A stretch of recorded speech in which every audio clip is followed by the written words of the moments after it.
First of all, I would like to wish everyone good afternoon. This afternoon,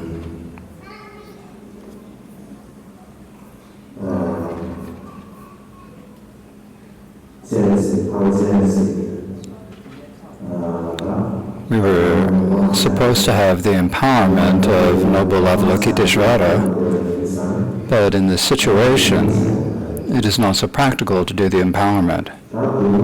And so we will have to have the meditation transmission. So meditation transmission is when the master explains the meditation to the students.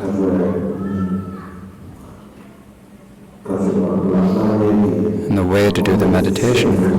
And then they go through the text, repeating the text after the master. So first the master explains the meditation, and then there's the call and repeat of the sadhana to practice it. And so that's how we do it. So yesterday I've already described the meditation. So I don't particularly have much of new to say. However, first, since we need to do the meditation and transmission, first the students need to make a mandala offering.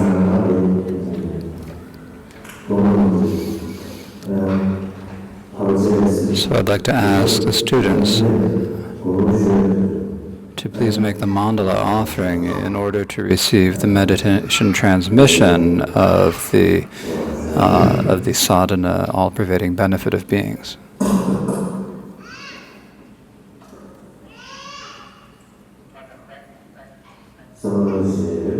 This earth perfumed with scented water, strewn with flowers, graced with Mount Meru, the four lands, the sun and moon, I visualize to be a Buddha realm and offer so that all beings enjoy a perfectly pure realm.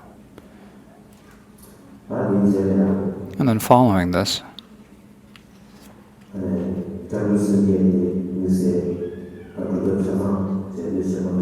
so even if we can't do the whole sadhana by repeating it, we absolutely must do repeat the verse on going for refuge and rousing bodhicitta. So please repeat the verse on refuge and bodhicitta after me.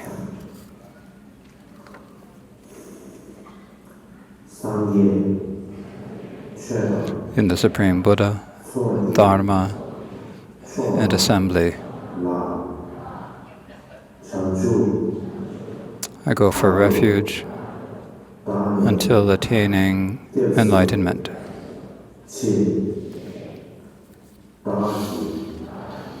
Through the merit of this meditation,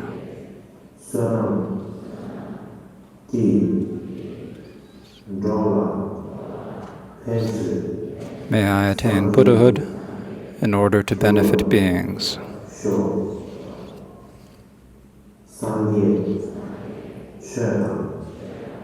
In the Supreme Buddha, Dharma, and Supreme Assembly, I go for refuge until enlightenment.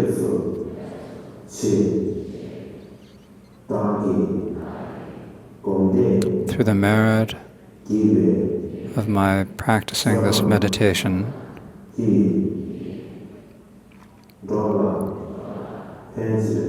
may I attain Buddhahood in order to benefit beings.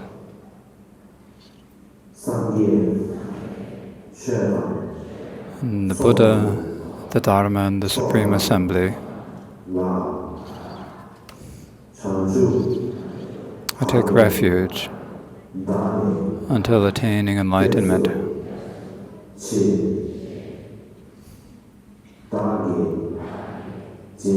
Through the merit of my practicing this meditation,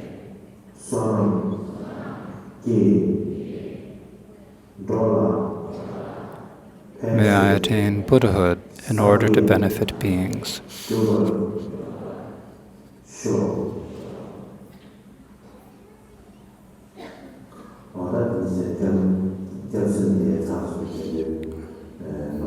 So now we have repeated the refuge and bodhicitta prayer 3 times.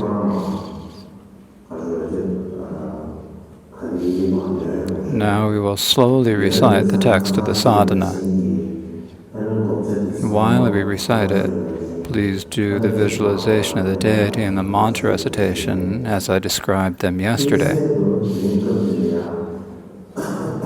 In particular, today,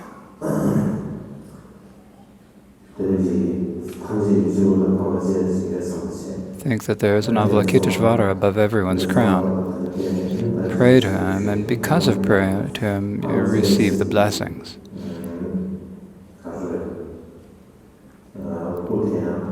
At the end, the body of noble Avalokiteshvara dissolves into your body.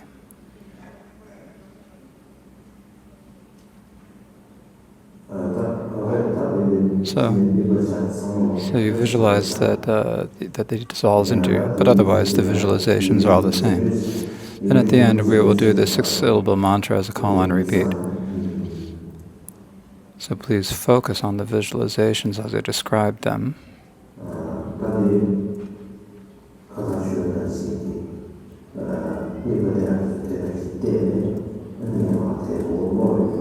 And as you focus them like I described yesterday, please, while I recite the text, please focus on the visualization.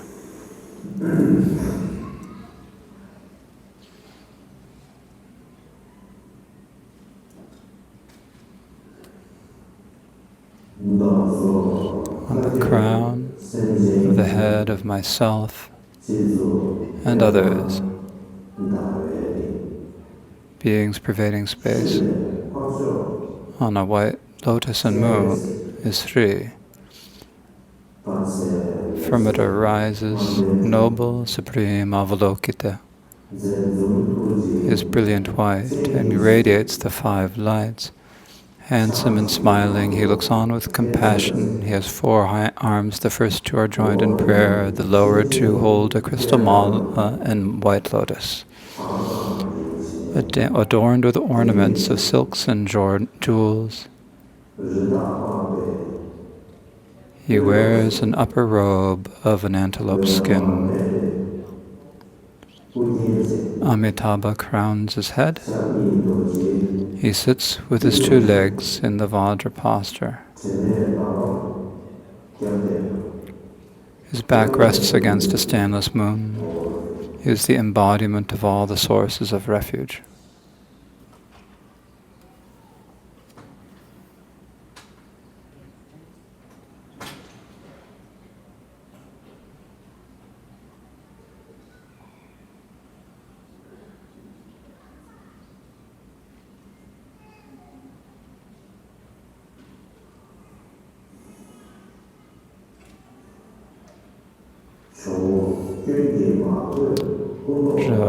Perfect Buddha adorning your head, your body is unstained by faults, your body is white. A perfect Buddha adorns your head. You look upon beings with eyes of compassion.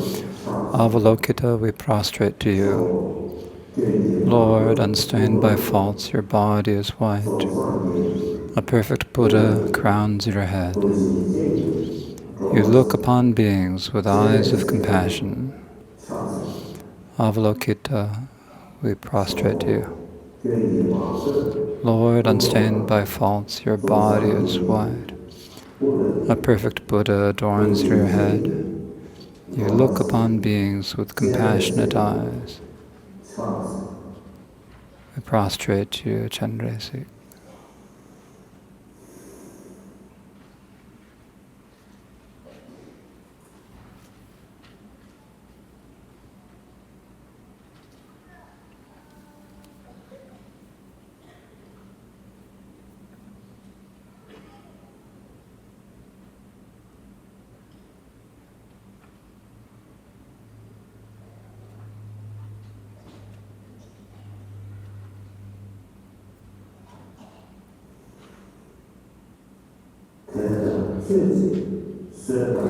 Due to supplicating one pointedly in that way, light rays stream forth from the body of the Noble One and purify impure karmic appearances and mistake in our consciousness. The outer world becomes the pure land of Sukhavati. The body, speech, and mind of the inhabitants within become the body, speech, and mind of Avalokita. Appearances, sounds, and awareness are inseparable from emptiness.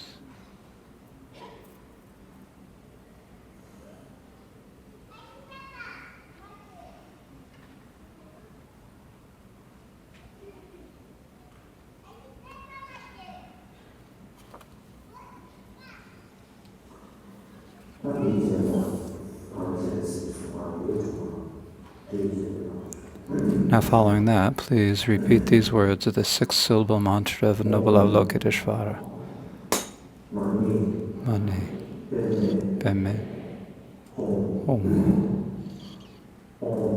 Om, Peme, Om, Om, Mani, Padme, Om.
Please grant these students the study of the mantra. Please grant them all the austerities. May these Vidyaras receive the blessings of Avalokiteshvara in their beings. The physical appearance of myself and others is the body of the Noble One. Sounds are the melody of the 6 syllables. Thoughts are the expanse of great wisdom. By this merit may we swiftly accomplish Avalokiteshvara and establish every being without any exception in that state.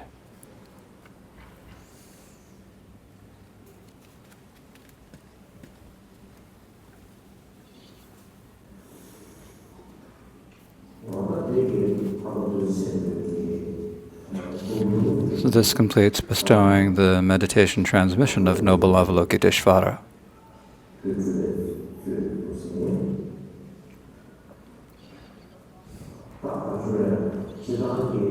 So basically,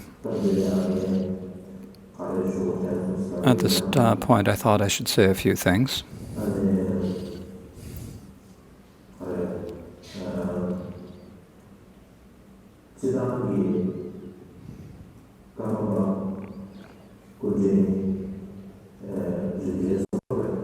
So generally it's said that All the incarnations of the Karmapa are emanations of noble Avalokiteshvara. This is not just the Karmapa in Tibet. His Holiness, the Dalai Lama, and many other great lamas are emanations of noble Avalokiteshvara. The reason is because Tibetans are disciples of Avalokiteshvara. So it's predicted that Avalokiteshvara would appear in the form of monastics or in the form of kings of Tibet.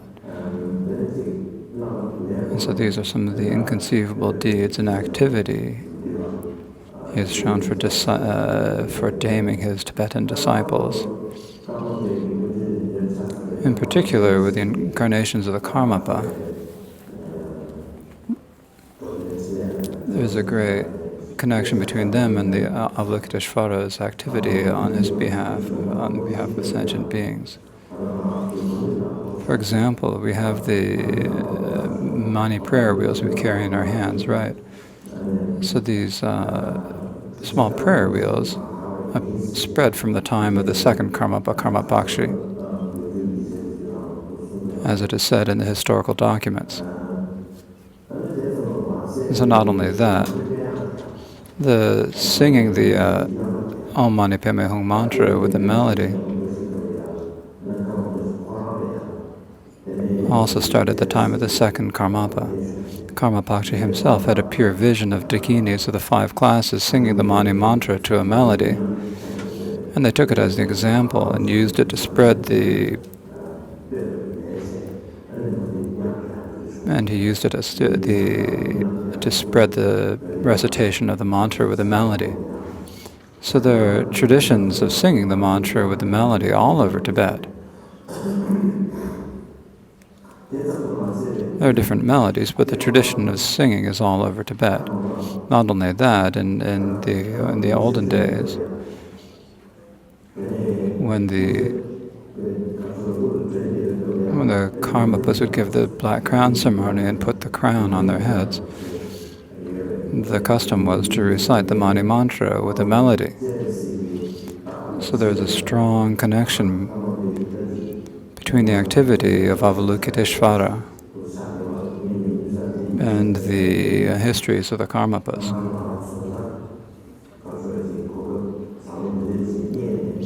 So now we've gained this good opportunity, and I've been able to have this, give this meditation transmission to the 6-syllable mantra of Avalokiteshvara. I think this is a good fortune for me and myself, and my hope is that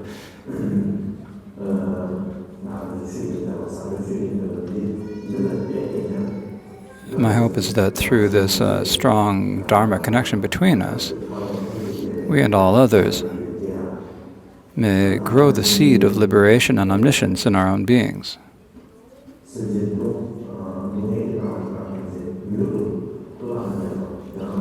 Likewise, in order to bring all sentient beings who are stricken by suffering swiftly to the unexcelled state of Buddhahood, may we all become diligent about the meditation practice of noble Avalokiteshvara. My prayer is that we ourselves become great beings who are able to accomplish benefit for both ourselves and others.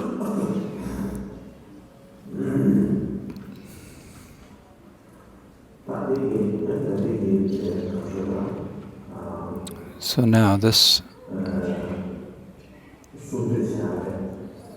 is our teaching this year,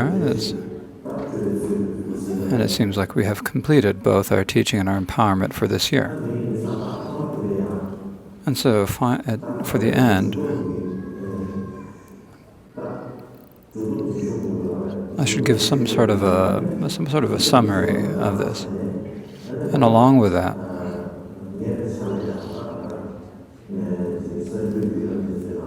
many people have heard or seen about many different things connected with my situation, whether through the news or through their community and word of mouth. So I thought it would be best if I gave a short explanation of them. The reason is because it's my responsibility, and so I'll try to give a short explanation.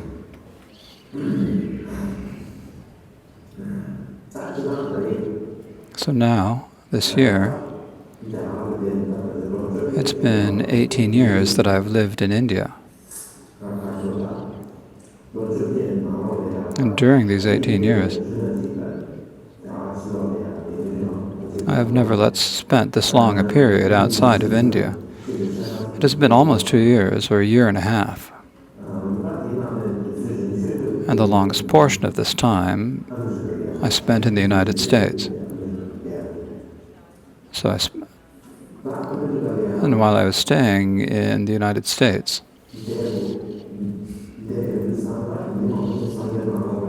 many people probably thought that I was probably enjoying myself and that I had some sort of a freedom.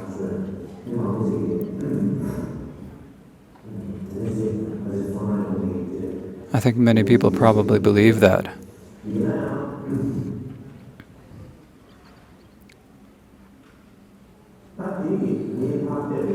So when people look at it from the outside, it might seem like that, but for me personally, the time that I stayed in the United States was probably the most difficult period of my life. On the one hand, my physical condition was not very good. It really wasn't anything all that serious, but my body was easily fatigued and I had no strength. I was very weak. In addition to that, I also had a lot of difficulties that were mentally stressful. These difficult situations, there were many situations I had to deal with. Many situations I had to deal with that I had never experienced before in this life. Similarly, there were external and internal pressures.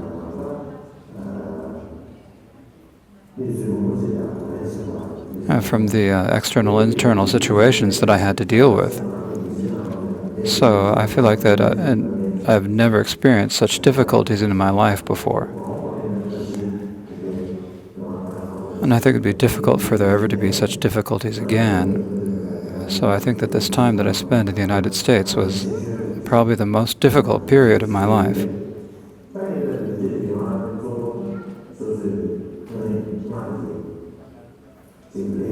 But this happened primarily because of my past karma and temporary circumstances. So mainly I've pointed the finger at myself to see what has been inappropriate in the way I've done things, what mistakes I've made, or how I have not used my intelligence, or have lacked skills. This is something I have to tally up within myself. It's not about someone else saying they didn't do that right. My problems happened because of them. I see no basis for making any problems or for harboring any resentments against anyone else. The main thing is this happened because of my past karma and because of temporary circumstances.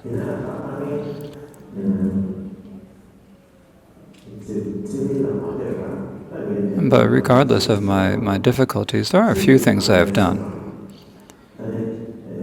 One of these is that, as reported in news,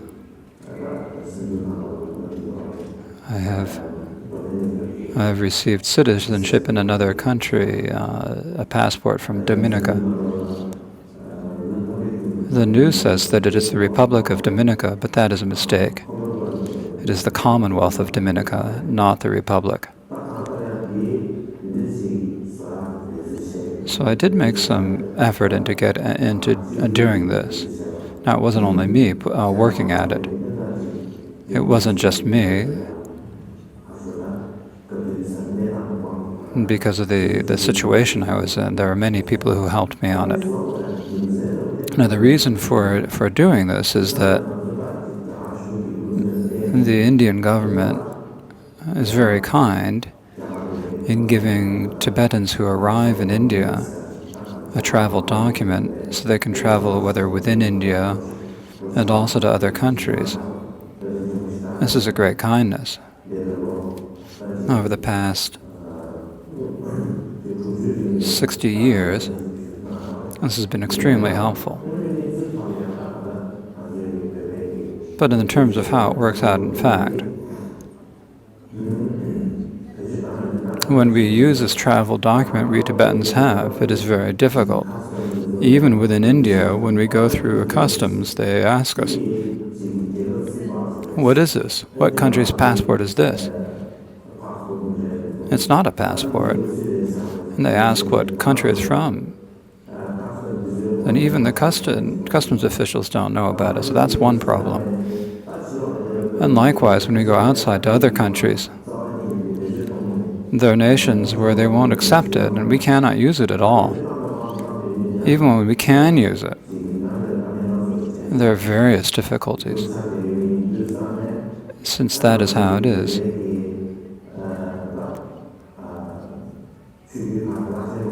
many High Lamas of different Tibetan traditions get citizenship in various countries, or they get citizenship in a passport in India.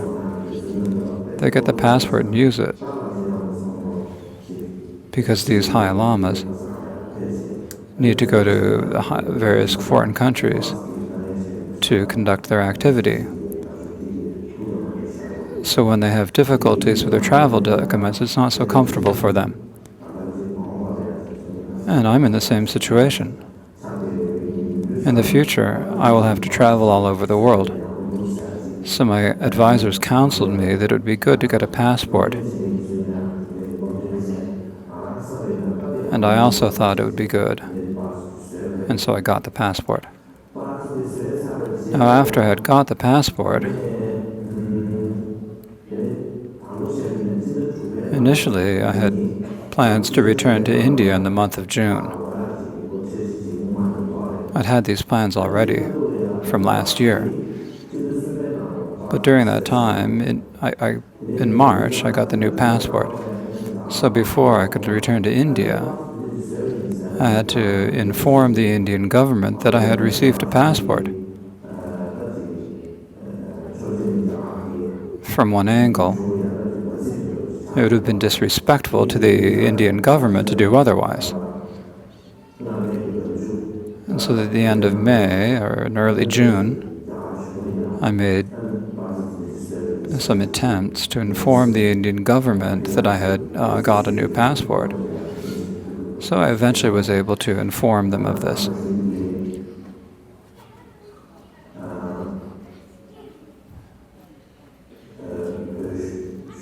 Similarly, I informed the Tibetan government and His Holiness the Dalai Lama. Since I have already made the new passport of another country under Indian law, it's basically no way to hold the passports of two different countries. So for that reason, I had already made the new passport, though I hadn't used it. So in order to use it, I asked him to please use this. Please give me a visa and allow me to return to India. And so I made that request.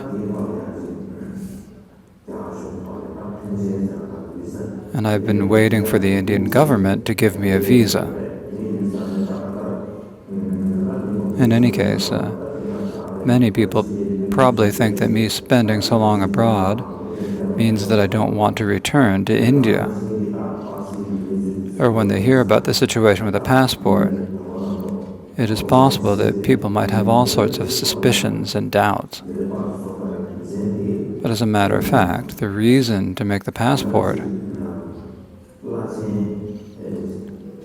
was because I am in the same position as all the other lamas. In the future, I will also have to travel all over the world to spread Dharma activity. This is the situation, and because of it, I am in the process of requesting a visa so that I can be able to return to India soon.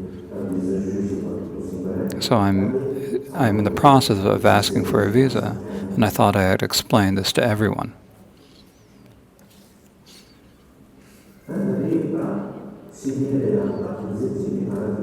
Another thing to say is that I've spent a long time abroad this year. And I spent a lot of that time, as I look at it, has been wasted. This is because I can't.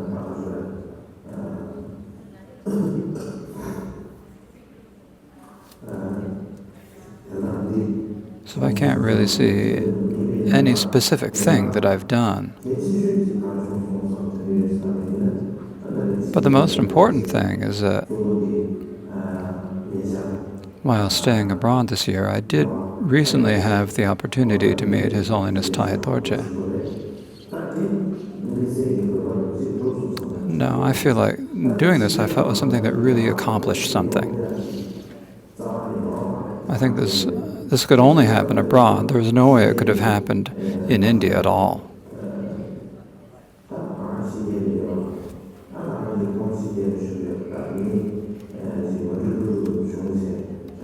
So this year I was abroad, and he was also abroad, and so it happened kind of spontaneously. We were able to meet and have the accomplishment. So this is our initial meeting. And so as it said in the joint statement, the place we met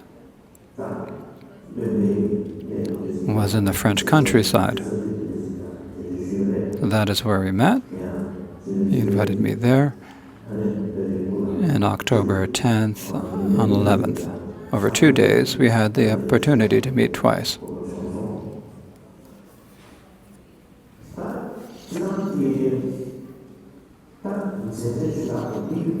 So the main aim of the meeting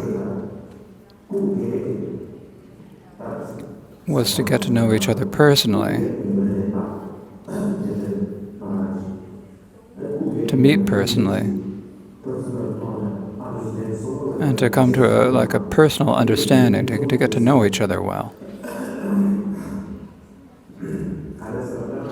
This is because with me, for example,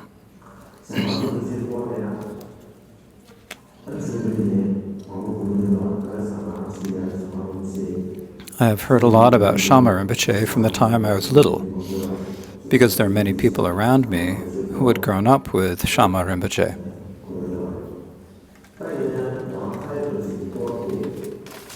So I'd heard a lot about Shama Rinpoche from them.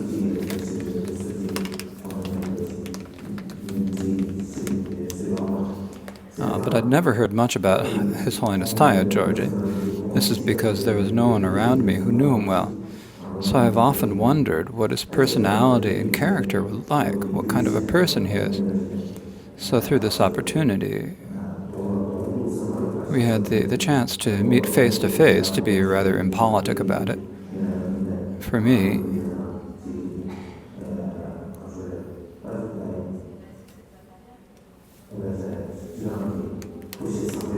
he is someone with good intentions.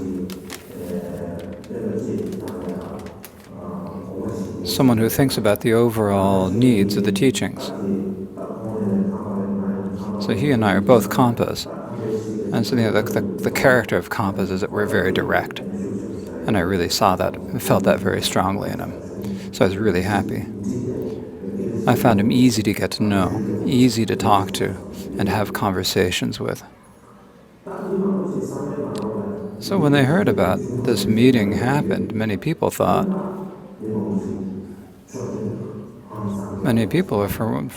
one part, they were like amazed, or they didn't believe it. Another reaction was that many people thought that this was like the conclusion or the end of everything, like everything was decided. But this meeting is just beginning. It's not an ending or a conclusion at all. It's mainly for us to get to know each other and to share our thoughts and opinions.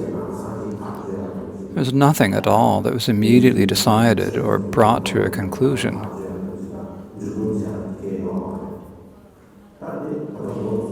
This is just a beginning, and there's still a long way to go. So in the future, whether there will be some good result that comes from this meeting, it does not depend only on the two of us. Mainly, I think that it depends upon our entire Karma Kagyu community and upon all of our followers.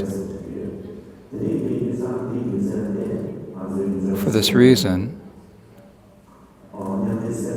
it is as our joint statement said, and I'd like to reiterate.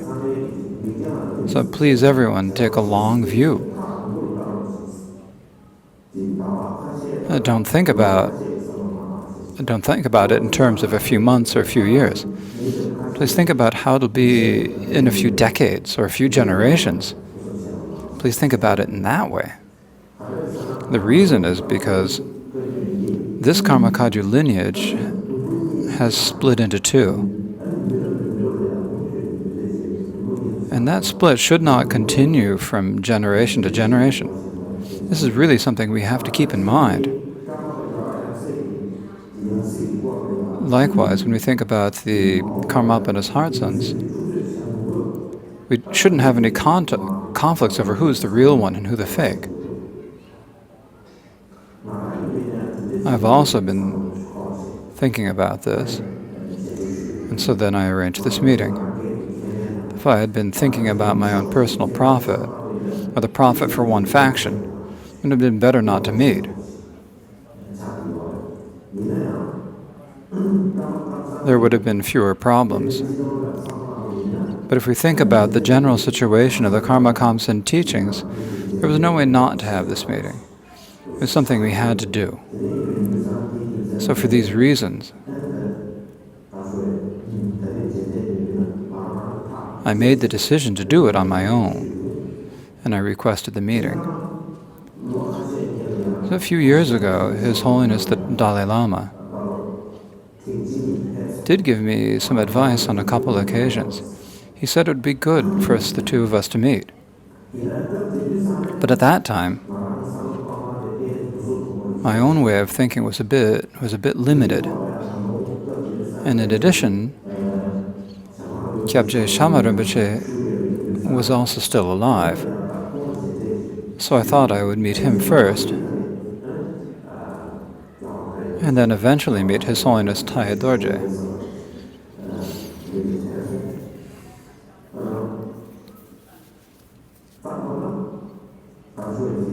So basically,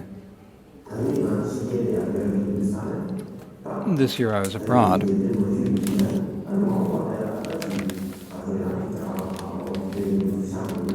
So if I did not ask for a meeting and return to India, it would have been difficult to ever arrange a meeting again. So I took the opportunity and I arranged the meeting.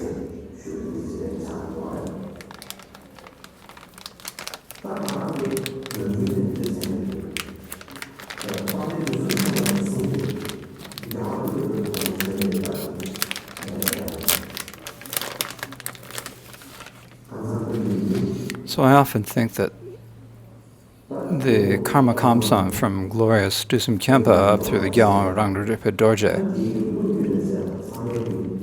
that is primarily the Karmapa and his heart sons and their disciples, have maintained and propagated the teachings through study, teaching, and practice.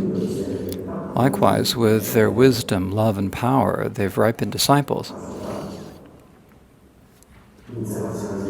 I think that this activity of ripening disciples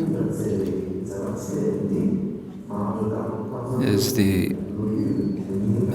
essential heart of the Kagyu history, the majesty and the true weight of the Kagyu teachings.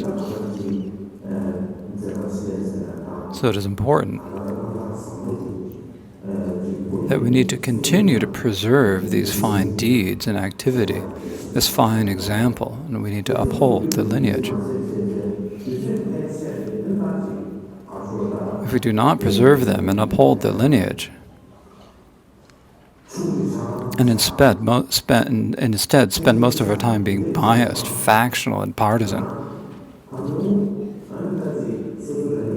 than to continue to think that we are right and that what we're doing is good,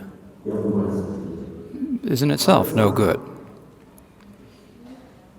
The reason for this is that factionalism and partisanship are extremely dangerous. If we are partisan and factional, we won't see the faults on our own side or the qualities on the other. We will misunderstand all the qualities and faults and become unable to distinguish the good from the bad. We won't be able to recognize what is good and what is bad. For that reason, this is a situation where we absolutely must be careful. This is why I asked His Holiness Thalaya Dorje for a meeting this year. But as I said before, this meeting is just a beginning. For this to be something that will go well in the future, in a positive direction, we are only now taking the first steps. Whether this goes well or not does not depend upon only the two of us. It depends on all the followers, on the whole community of the Karma Kamsang. So please, everyone, you absolutely must take as expansive a view of this as you can.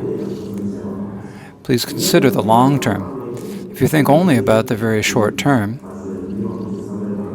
so many people might think that there was no point for me to have this meeting this year. Likewise, some people might think that Orgyön Trinley Dorje had this meeting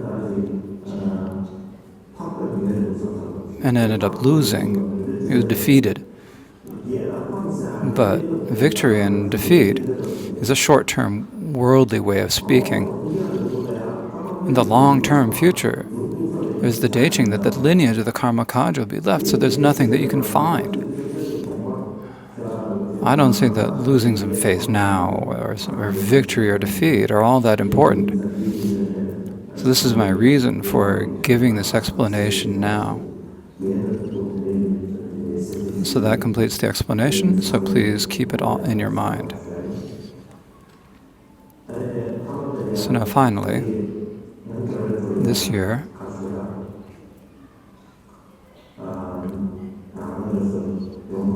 I was not actually able to come, and so I'd like to apologize for that again. But I think that at some point in the future, I definitely will be able to come to the city of Toronto. So I pray that we will meet each other again in the future, and that until we do, you all may be healthy, that all you do may go well, that everything will be auspicious in all directions, and that you all may be happy. Thank you very much.